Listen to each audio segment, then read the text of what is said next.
Hey folks, in this video I'd like to introduce you to perspective and one-point perspective in particular. On this page here we're going to create a one-point perspective view of a room, and you'll just see some different methods and different tips and tricks, and then we might later see how to integrate these back into our freehand sketching and different types of perspective drawings and how they can be useful to us. I've stuck my page on, and the only reason for that is just to keep it within shot of the camera. You do not need to stick the page on if you're doing this at home. You can have the page moving freely. I also have a T-square here. First job that you need to do, and you may not have a T-square, maybe you have a fairly large set square or just a ruler even, or any straight edge will work for the first job. I have a T-square, so I'm going to use it here. It's not even quite long enough, but I want to just join the diagonals across the full page. Just do so lightly, so right from the bottom corner, that looks like it lines up fairly well. I'll go a little bit heavier so it comes up on camera. I want to go all the way bottom to top. Actually flip the T-square for this one and join the second diagonal.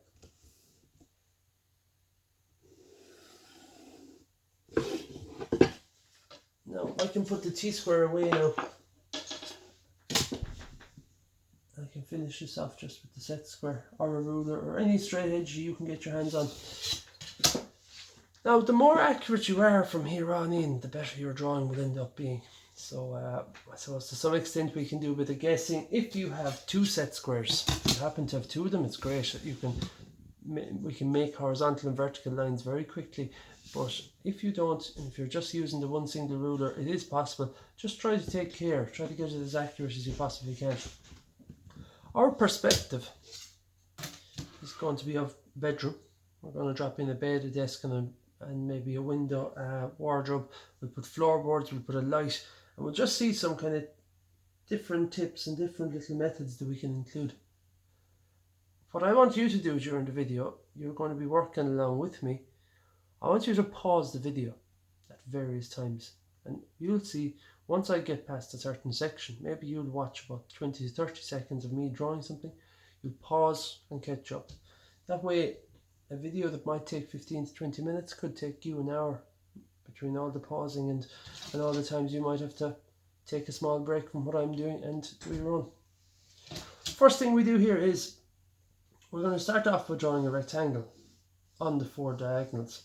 The smaller you make this rectangle, the longer your room is appearing to be. So we are here standing at the front of the room, looking into the room.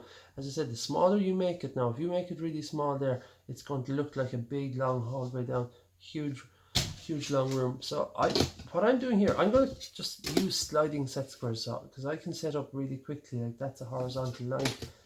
You can actually, if you want, you can go ahead and use your T-square for this. That's okay if that's what you'd like to do. I'm just going to set anywhere really. This is random now. And I'd like to do two verticals from there. And you know what? Most people doing this are not going to have set squares. They're not going to have two. They might just have a ruler. Now that's obviously not vertical, or neither is that. So, you know, give it your best shot at what vertical looks like. And the same here on this side. And join the dots up top. And if you'd like to make it accurate, then you know the best thing might be just, I'm going to go over it with my HB pencil there. If you want to ensure that it's accurate, do it lightly first, and if you're not happy, then you can go over it, or you can rub it out. So there is the back wall of my room. We're standing out the front wall, that's the back wall, that's the ceiling, the floor, the left and the right walls. Every single thing I draw now, I'll draw a shape and I'll do what's called vanishing it back to this point here, center of my page. I didn't have to use the center. If I wanted more of the ground showing and less of the ceiling, I could have moved that point up. I'm going to work with that though. But I'll start off with here. I might draw the side of a wardrobe, and I'm going to just drop that wardrobe in just out here someplace. I'll draw the side of the wardrobe. Dimensions and measurements do not really matter here. Make it whatever way you want to make it. It's your drawing. I'm being careful here that I'm not going crooked. I'm also going to have a think about proportions. If this was in a room, wardrobe would be quite tall, maybe up to about there. I'm kind of working with measurements here. If I went 40 deep down low, I'm going to go 40 deep up high. And I'm going to join up then and draw the side of the wardrobe there. And at that stage, my wardrobe is right there touching up against the wall. I'm going to join, and this is light. I'm going to join into the vanishing point. And depending on how far I want this wardrobe to go, it goes back along those two vanishing lines, and just pick a point and stop. So I'm going to take roughly what my angle was in front, and pick a point and I'm going to stop. And this is still looking pretty much vertical here. If you want to pause the video at this stage and just get your first piece drawn in there into the room, go ahead and do so. Next, I'd like to maybe move on from there. I'm going to come back and add a lot more detail onto the likes of that. I might just put in this corner of the room. I'll keep this part of the room quite simple over here. I'm going to put in this corner. So, in line with the vanishing point, I can see the edge of the room there and here up to the corner. Might add on skirtings or something after, but that's all to come later. I can see the top corner of the room here as well, so I'm going to just, that's going to be unobstructed out along there. I'm going to finish off this left side after. For now, I'm going to just leave it like that. Move on over here. Next up, I'm going to go to the center of this wall. I'm going to put a bed and put a window over it in the middle of the wall. Now, for a true representation of perspective, I can't measure. It's not real, because it's not the true place to have it, because as something gets further away, it gets smaller. So true halfway on this wall is not in the middle of this baseline here. Instead, you join the diagonals. So if you had a rectangular wall, an actual rectangular wall, the real shape of it, if you join the diagonals, it will give you the center. When our wall is in perspective like this, when it's in perspective, the center is still on the diagonal. So that is actually the middle of the wall. This portion of the wall looks much bigger, of course. So I'm going to take that, just draw a vertical through that there. I want that to be where the center of a bed is. So here's what I'll do. I'll draw, and I'm keeping this light. I'm going to try and keep referring back to my lines and getting my proportions pretty good. Just went up by 40 there. And I go up, and I'm keeping this light, as I said. I'm not sure if that proportion, is that going to look good or not. There's one way to find out. I want the bed to go out and back. Okay. I'll take it from the vanishing point. I'll just go through that point there, and I'll come out and back. And I think that that's going to look okay. And I don't really mind how far you bring it. I'm just going to, what looks good really is the main criteria here. If it looks right, it is right. I'll bring it back down to the ground. And I wonder when is it big enough looking out here. We're looking at the proportions again, and just, you're kind of, you know, in a way, you're just, it's a bit like a freehand sketch. You're looking at your proportions all the time, and you're trying to figure out what looks good and what doesn't. So I'm gonna, I had it too short there, I think. So I'm gonna work with what I have this time. I'll vanish back to the point. And I'll finish off the back of this. I've just realised I shouldn't have heavied in the corner or the edge of the room there, because that's, a lot of that is going to be covered. Take my horizontal out and down.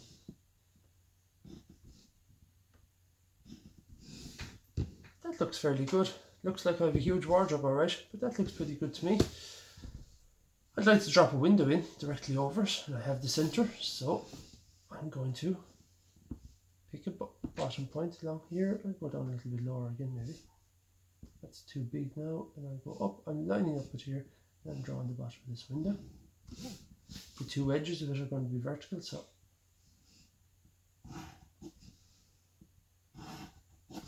and if I was accurate with my verticals, I'm not too bad there. It should line up again with the centre.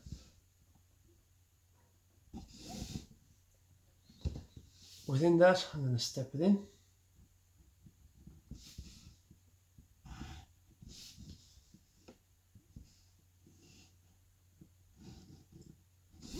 Might be an idea for you to pause the video at this stage. Drawing the bed, drawing the window over it. I'm going to add some more detail into the window there in a while.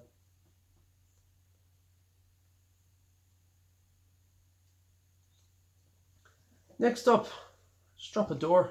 There's a door here in the room. Something nice and simple to drop in.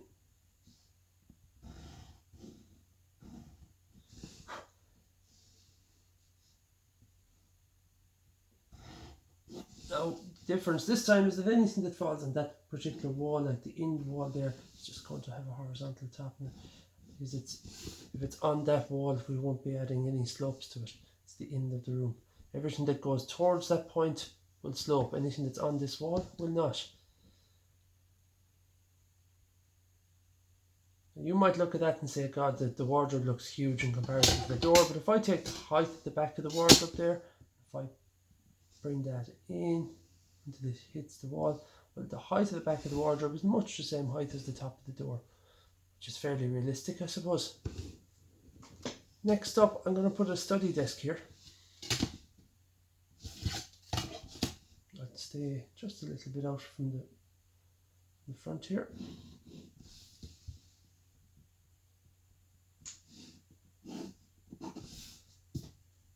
That looks way too tall.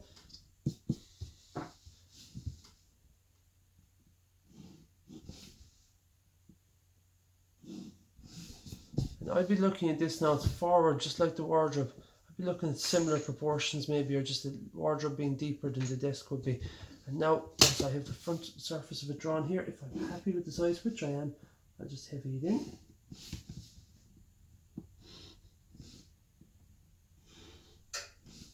And now I'll vanish it back.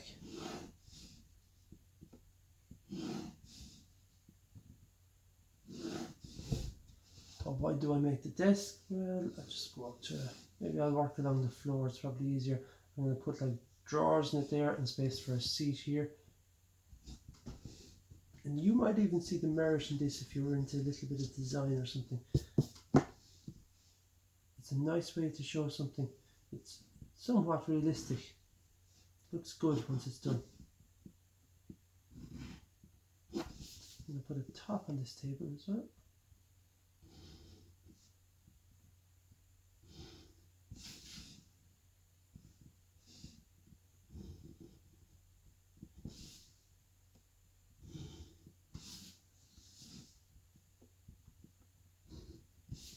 And just adding in some more detail. Keep up if you can. Pause the video if you need to, and it might give you a chance to ensure that you keep up with what I'm doing. Now, some of the lines here aren't even perfectly straight. Definitely not that one. That one looks very poor. And if they're very poor, I'm going to change them maybe. Change the orientation of them. I'll try my best to keep them fairly good as I go along. I'd like to add, afterwards, I'm going to add a few drawer fronts onto that. Or add a door or something. I'm going to add a little space. There's always a space under these where it cuts in a little bit, just like that. And we can just get rid of that guy. Front line can go. And the wardrobe is the same. I'll add a little space to the front of it there. There it goes in a little bit.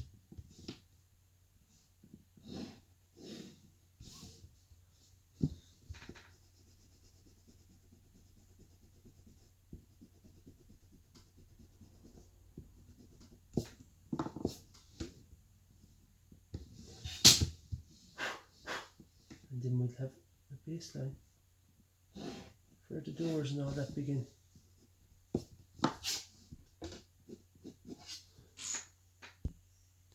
What's next here? So we are looking at, maybe I'll just finish off a little bit of detail there, say on the bed or something first. Nothing wrong with really incorporating a small bit of freehand. I mean, like some pillows there, I'm just going to freehand them in.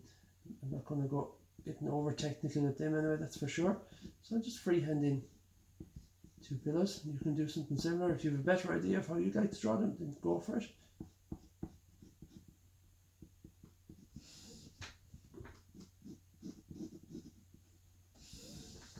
And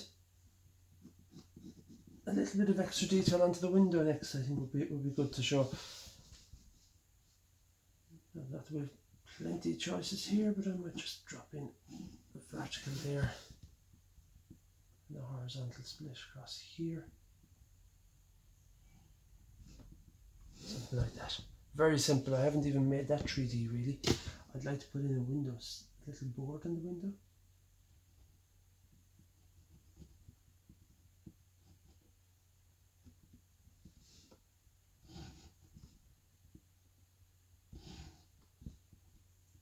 And I think the big thing here is that the more you look at it, the more you see you should be doing. And it's easy to keep adding and adding.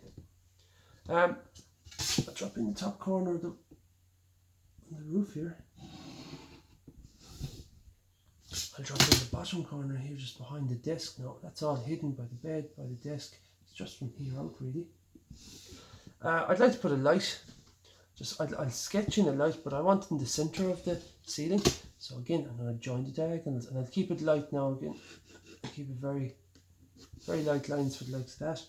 Join the diagonals of the space. And that's actually in perspective. That is the centre of the ceiling.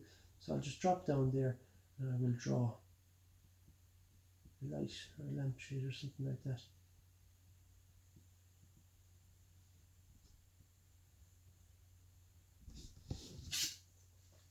I'm going to drop in some floorboards actually next here.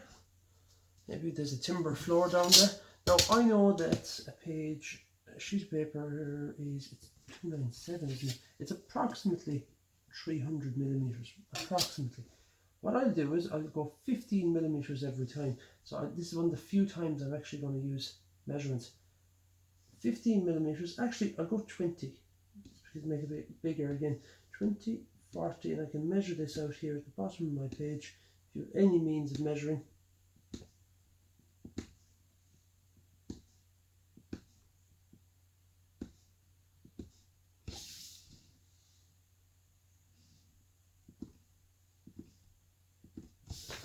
And to get those floorboards in, we don't have to measure again at the other wall. We catch the dot and join it to the vanishing point.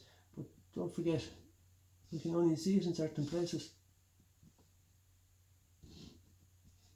And it's a little challenge sometimes to figure out where can we see it and where can't we.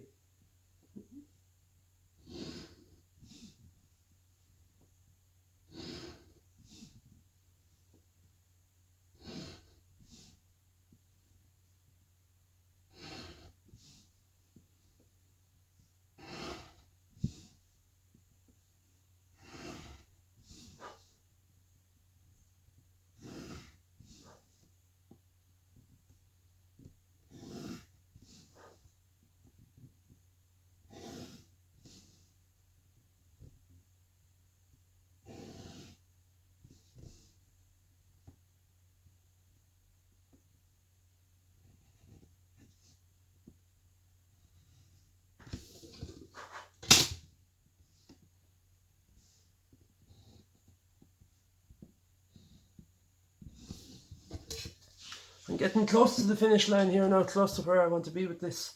What I would like to still add in, just a few more little details. I'd like to put 4 doors in my wardrobe here. Now, again, I can't measure them.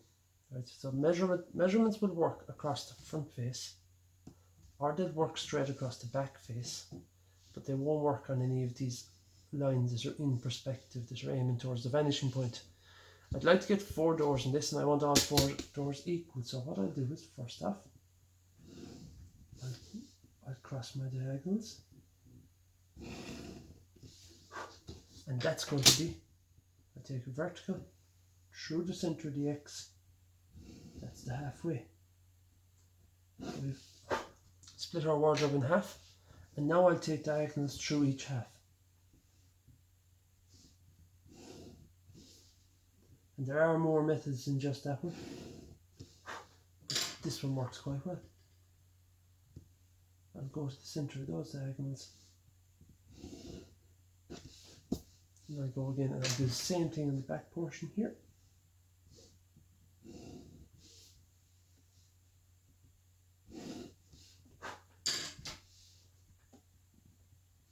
If you don't have two pencils, then you need to be ensuring that you're leaning the second time and not really leaning much the first time.